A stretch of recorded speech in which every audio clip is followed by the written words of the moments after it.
Čaute ľudia, ideme do obchodu, máme peňaženku, idem od babky, od domu, nemôžem sama. No ja som bola, ale od babky som už bola nekonečne. Proste veľa, no. A ideme.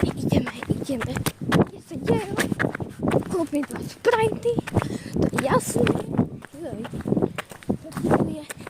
Tu je. Prebačujem, musela som vypnúť video. Lebo som išla cez cestu. A keď pôjde do obchodu, tak vypnem kameru, lebo nechcem točiť predavača. Napríklad ja vám ukážem. Máme obchod.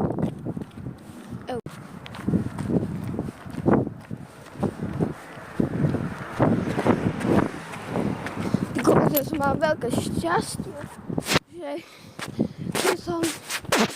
že to auto trošku ďalej po mne. A to ešte nemám ani pravdu.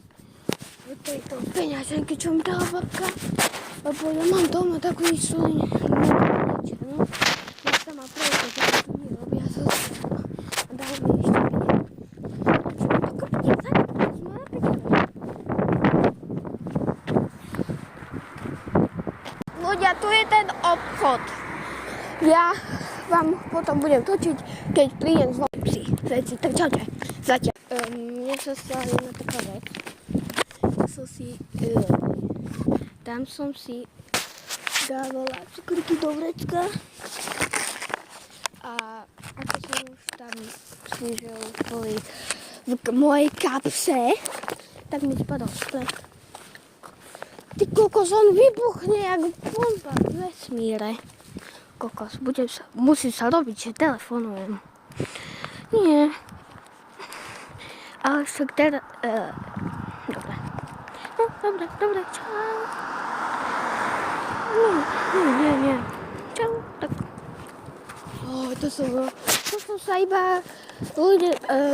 iba robila, že telefonujem.